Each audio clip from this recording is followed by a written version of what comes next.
If you look up the definition of hero, it's someone who gives up their life helping others. Baseball was a vehicle to get his message across. Dad did stuff that still today no other player has done.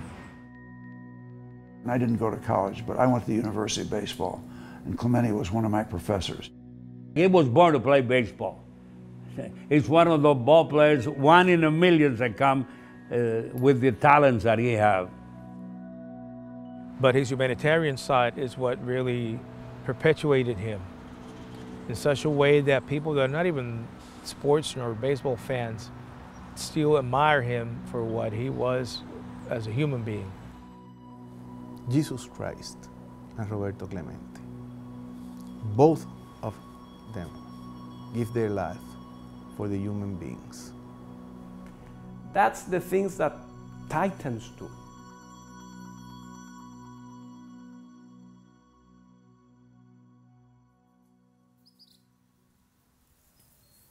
In the clubhouse, we knew Roberto had this dream of having a sports city.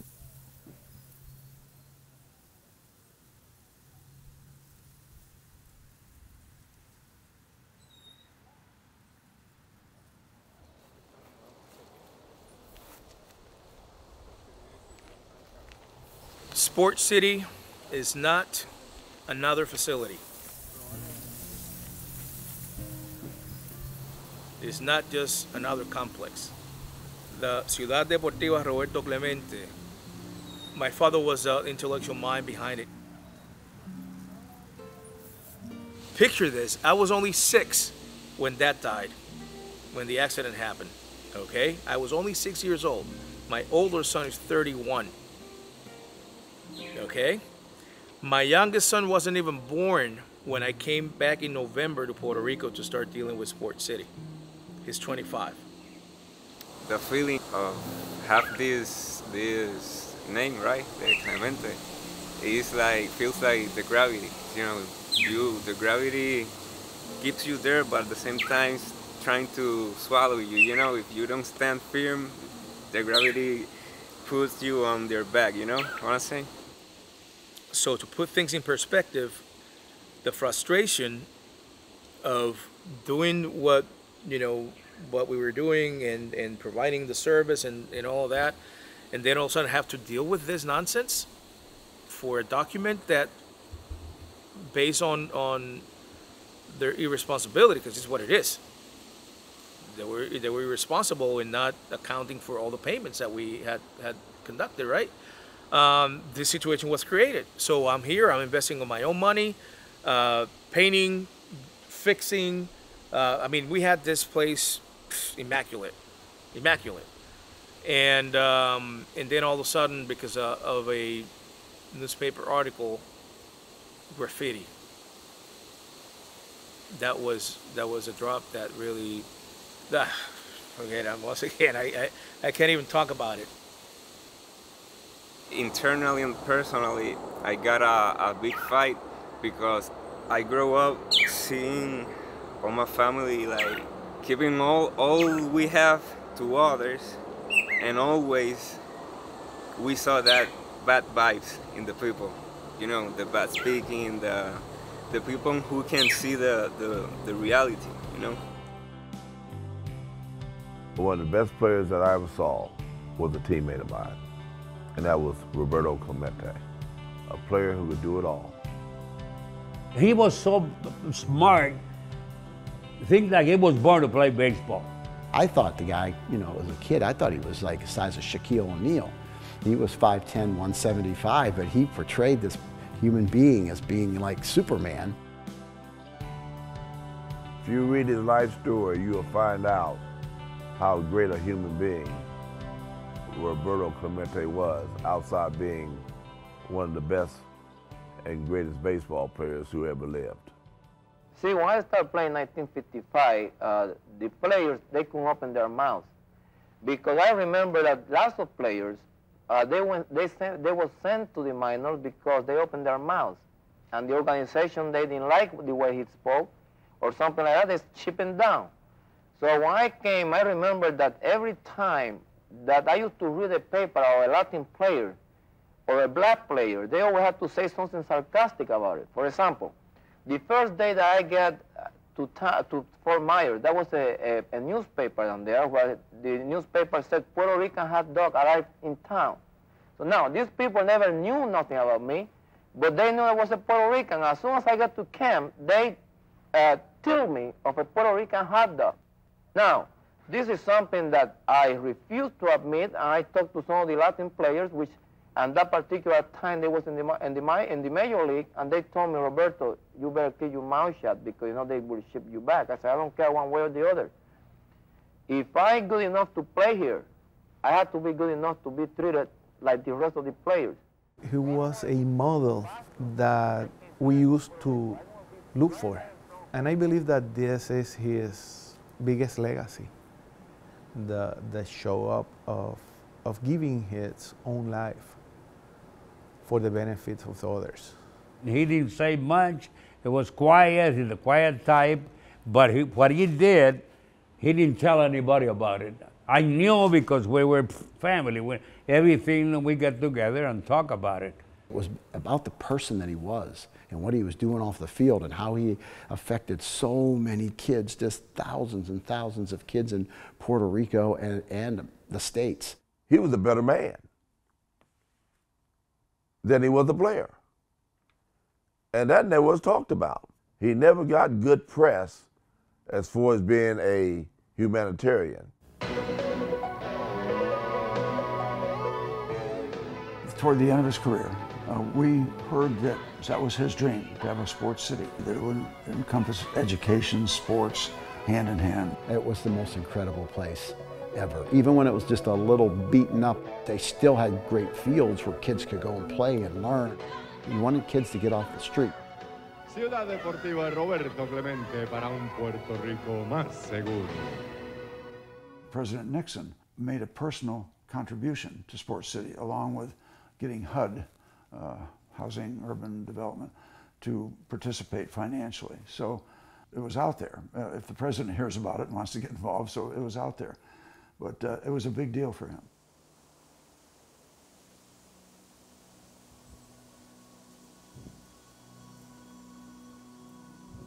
Dad came up with this concept. He never had the chance to find the land where to do it, but immediately after the accident, Mom took the task upon herself. Not even a month later, Mom started working to find a place and to accomplish what Dad would have wanted. Dad always told Mom he knew he was gonna die young. They were only married for 8 years, that's it. That's all they spent together in their lifetime. And here you have Mom with that love and devotion to do what she was able to accomplish to continue his legacy. She passed that on to us. So this place where we're standing, Sports City, is not another municipal complex. I can't even explain how much this is part of our lives. It's more like my grandfather is, the message he trying to put, he defends everyone, not the Negroes or Latinos or the communities or niche. He defends everyone. If you had a heart, a blood, veins, you're my brother, and doesn't matter your color, your country, doesn't matter. So it's hard. I know Vera, you know, and other boys have done the best that they could do. But I've heard it's not in great shape. And that makes all of us sad, because that was a big deal for him. He did a lot for the city, our city. And you hope that he could carry it back and just to bring the Sports City to where it should be. I don't think if Roberto were alive now, he would think that Sports City has evolved like he dreamt about.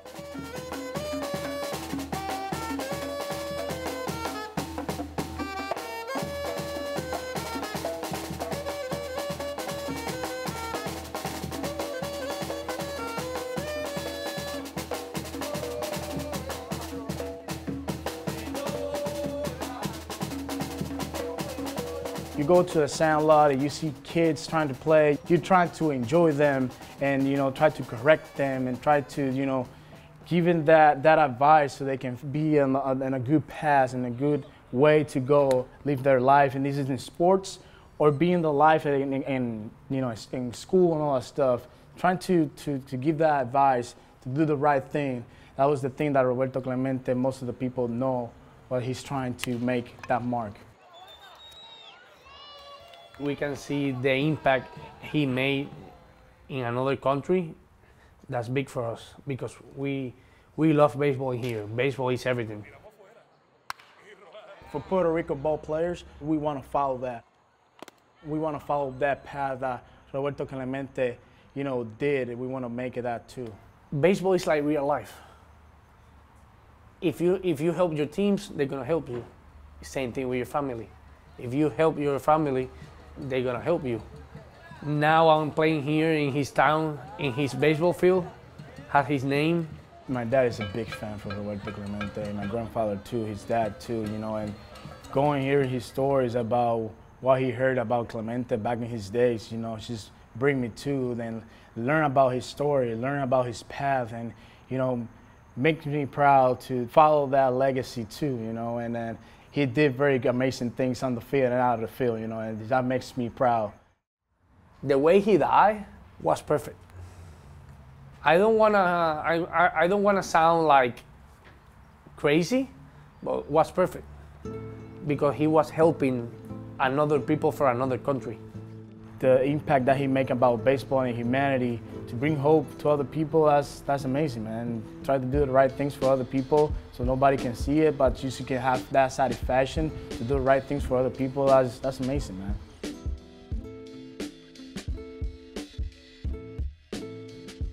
You know, kids could go there and play sports and not get in trouble, right? And so that's what he just wanted that.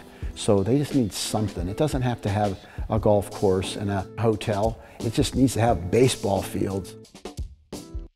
I don't know if maybe this is just a lull, hopefully, and maybe they can get back to it.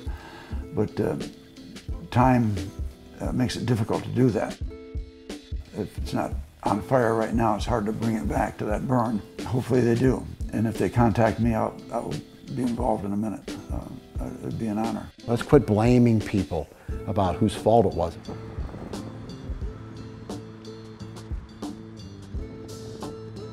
From the first day, I said to myself, I am from the minority group. I'm from the poor people. I represent the poor people. I represent the common people of America. So I'm going to be treated as a human being. I don't want to be treated like a black or a Puerto Rican or nothing like that. I want to treat like any person that comes for a job, and every person that comes for a job, no matter who he is or what kind of a race or color he is, if he do the job, he should be treated like white. Whoever was part of this, they understand. Whoever truly worked here and saw at times of like really times where monies were not coming in, or we operate fiscal year, so we're supposed to get the grant in July. We would get it in probably August, September. Mom would pay from her own money the employees for them to be able to continue to operate while then the money will come in. Que caminar para allá. Sí. ¿Te acuerdas, Luisito? Hace 5 años aquí. Claro, si era un chamaquito. Sí. He used to work for us. He worked 5 years. He was one of our employees. Pero hace casi 10 años aquí. Well, casi 10, ¿verdad? Sí. Yeah, almost 10 years was. Yeah, almost 10. There's a lot of people that talk that they were not part of this. They were not involved at all here. They would not even come here. So they were talking without even knowing what was happening, what was going on. You know, and the gossip just continues, you know, and went on and on and on. Meanwhile, I can when I speak loud, making you understand there's no doubt in my mind. You know, I'm not afraid of anything because we have all the evidence of what went on here. And whoever's making an accusation is going to have to process me. We were interviewed by Channel 4, and the reporter asked me if I would be willing to bring out the financial reports or whatever. I said, I'm not going to spend a single second of today in what we submitted when it was due. they have all the copies of those financials in the government through Sports and Recreation Department.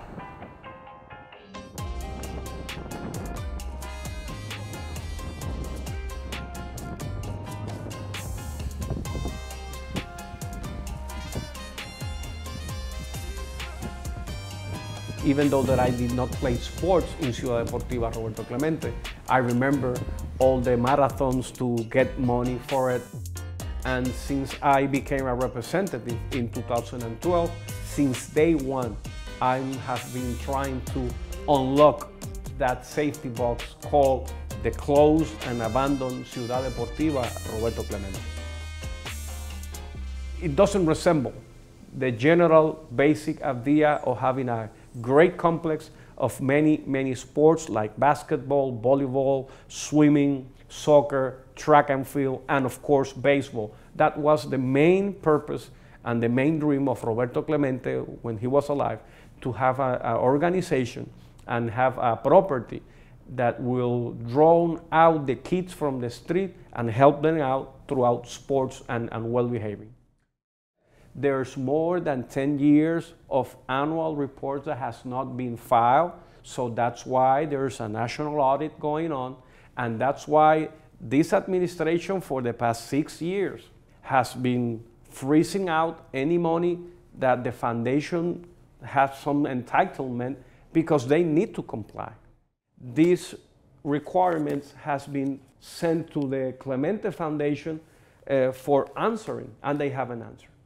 And it's like in total, it's like 6 boxes, and we are talking roughly over 18 to $20 million that has no linkage or formal explanation.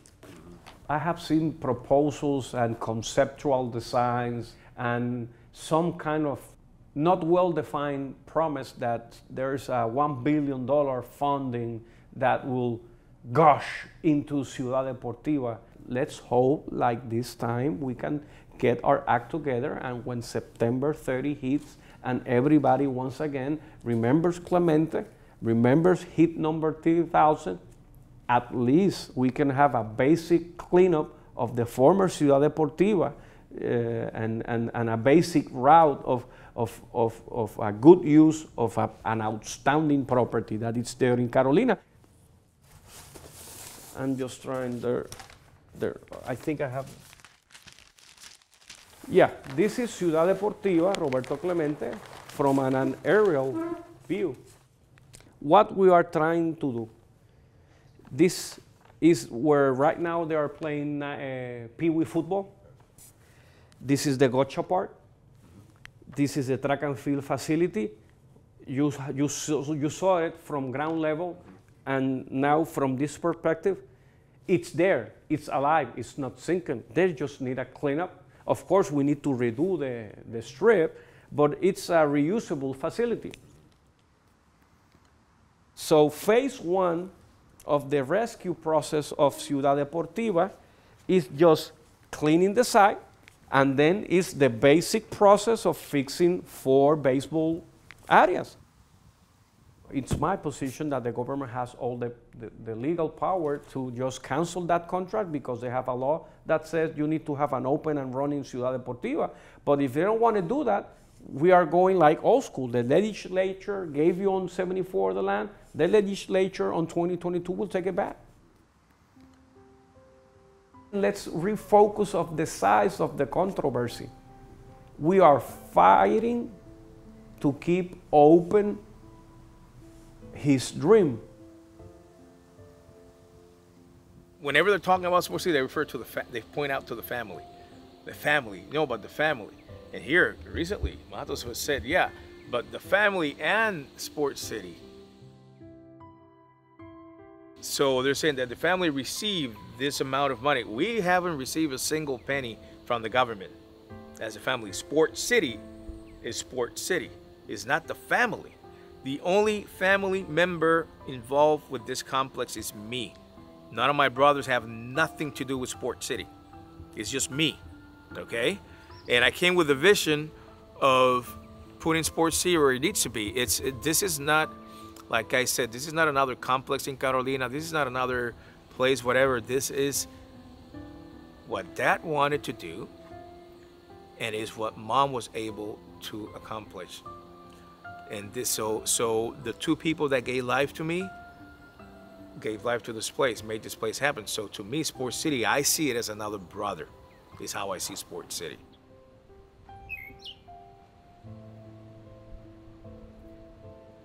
The problem is when your intention is to take the land away, but then on top of it, you're using our brand to raise the funds without permission,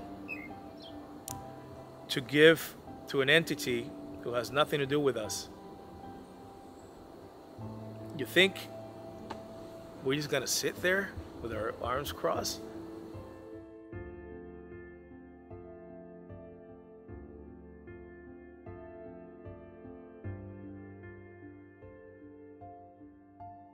The biggest tribute paid to me have been paid by the Puerto Rican people and the Pittsburgh fans. These people have been wonderful to me, and I think they have pushed me to accomplish what I have accomplished, because by the way they treat me, I said that the only thing I had to do is to try to sacrifice myself more and try to pay them with the same tribute that they pay me. If he would have made that flight and came back, very few people would have probably known about it, but not the whole world. I believe that it was meant to be that way. I firmly believe that, and I will always believe. Roberto died in a plane crash helping earthquake victims. It's a different reason that we would retire his number.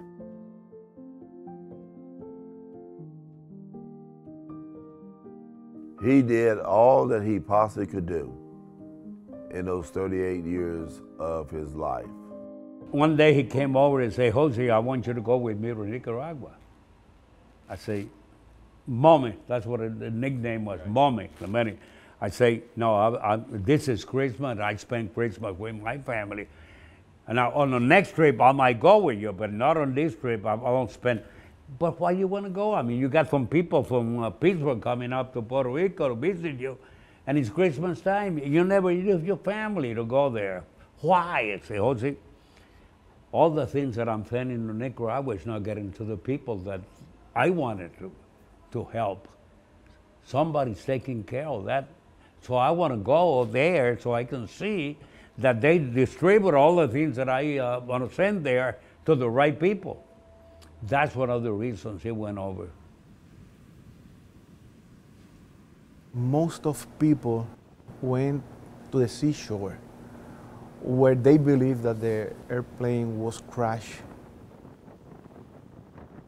Some of them praying, some of them waiting for notices, maybe waiting for a miracle. I'm just glad that I had the opportunity to have played with him, next to him. I considered him a friend.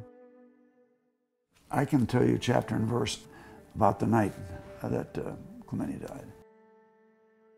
We were hosting a New Year's Eve party at my house. When we heard the notice of Roberto Clemente's accident, everything stopped. The party stopped, the time stopped, Pittsburgh also stopped. So I think the whole world stopped that night when we get that notice.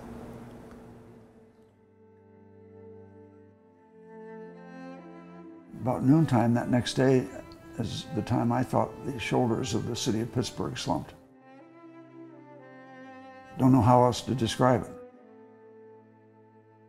You've been such a presence in the city, 20 years, Hall of Famer, Gold Gloves, World Series. It's too, no, it can't be true. It's too abrupt. It's too, no. I come from a broken family with no dad, and I start reading from a guy that kills himself helping people. That's the most honorable way to die. but it's a nice way to die. Helping others. That's where I stand.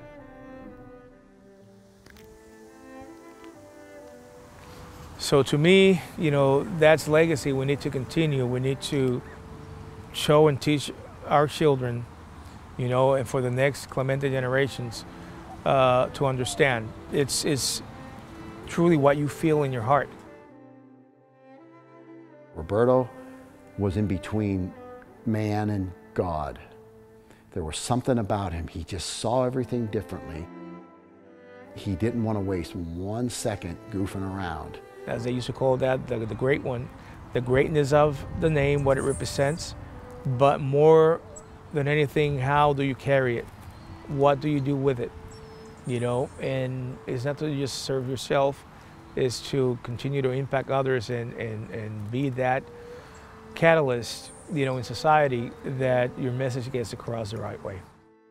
He taught me how to care about people, and the fact that you might sometime in your life have a chance to help somebody that you may never see. That makes you a champion. Bobby, what do you want for your sons? I want them to enjoy life the way I enjoy life. I love people. I love people that they are not big shots. I like common people. I like workers. I like people that suffer. Because these people, they have a different approach of life, of the people that they really have everything in life that sometimes they get bored.